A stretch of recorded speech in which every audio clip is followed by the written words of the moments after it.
عروش نے کہا ہمارا تیر خطا کب گیا تھا، اگر خطا جاتا بھی تو اب تک ہمارے پاس آ جاتا۔ ناجی نے کہکا لگا کر کہا تم ٹھیک کہتے ہو، زکوئی انسان کے روپ میں ایک طلسم ہے۔ معلوم ہوتا ہے یہ لڑکی حشیشن کے ساتھ رہی ہے، ورنہ سلطان صلاح الدین ایوبی جیسا بت کبھی نہیں توڑ سکتی۔ عروش نے کہا میں نے اسے جو سبق دیے تھے وہ حشیشن کے کبھی وہم و گمان میں بھی نہ آئے ہوں گے۔ اب سلطان صلاح الدین ایوبی کے حلق سے شراب اتروانی باقی رہ گئی ہے۔ ناجی نے کہا۔ ناجی کو باہر آہٹ سنائی دی۔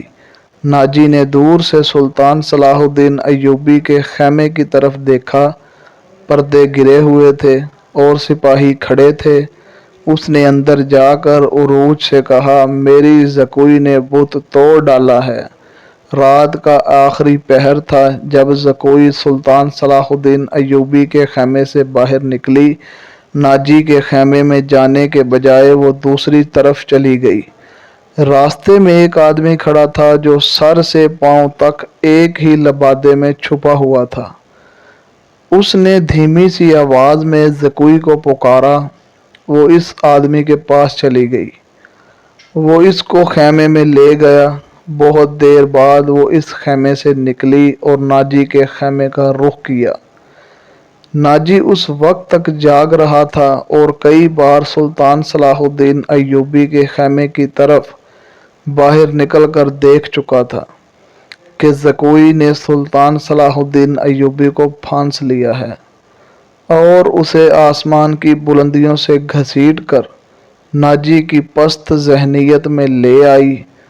عروش رات گزر گئی ہے، وہ ابھی تک واپس نہیں آئی۔ ناجی نے کہا وہ اب آئے گی بھی نہیں، ایسے ہیرے کو کوئی شہزادہ واپس نہیں کرتا، وہ اسے اپنے ساتھ لے جائے گا۔ تم نے اس پر بھی غور کیا ہے؟ عروش نے کہا نہیں، میں نے اپنی چال کا یہ پہلو تو سوچا ہی نہیں تھا۔ ناجی نے کہا کیا یہ نہیں ہو سکتا کہ امیر مصر زکوئی کے ساتھ شادی کر لیں؟ اس صورت میں لڑکی ہمارے کام کی نہیں رہے گی۔ عروش نے کہا وہ ہے تو ہوشیار، مگر رقصہ کا کیا بھروسہ؟ وہ رقصہ کی بیٹی ہے اور تجربہ کار بھی، دھوکہ بھی دے سکتی ہے۔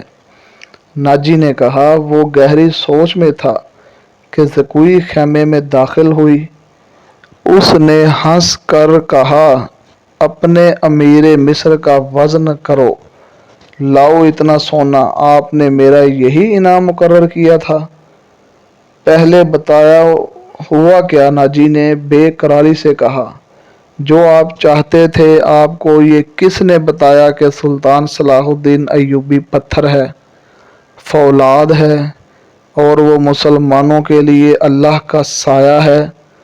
اس نے زمین پر پاؤں کا ٹھڈ مار کر کہا وہ اس ریت سے زیادہ بے بس ہے جس کو ہوا کے جھونکے اڑاتے پھرتے ہیں۔ زکوئی نے کہا تمہارے حسن کے جادو اور زبان کے طلسم نے اسے ریت بنایا، ورنہ یہ کمبخت چٹان ہے۔ عروش نے کہا ہاں چٹان تھا، لیکن اب ریتلا ٹیلا بھی نہیں۔ زکوئی نے کہا میرے متعلق کوئی بات ہوئی؟ ناجی نے کہا ہاں، پوچھ رہا تھا کہ ناجی کیسا انسان ہے۔ میں نے کہا کہ مصر میں اگر آپ کو کسی پر بھروسہ کرنا چاہیے تو وہ ناجی ہے۔ اس نے کہا کہ تم کس طرح ناجی کو جانتی ہو؟ میں نے کہا کہ وہ میرے باپ کے گہرے دوست ہیں، ہمارے گھر گئے تھے اور کہہ رہے تھے کہ میں سلطان صلاح الدین ایوبی کا غلام ہوں، مجھے سمندر میں کودنے کا حکم دیں گے تو میں کود جاؤں گا۔ پھر اس نے مجھ سے پوچھا کہ تم باعصمت لڑکی ہو؟ میں نے کہا میں آپ کی لونڈی ہوں۔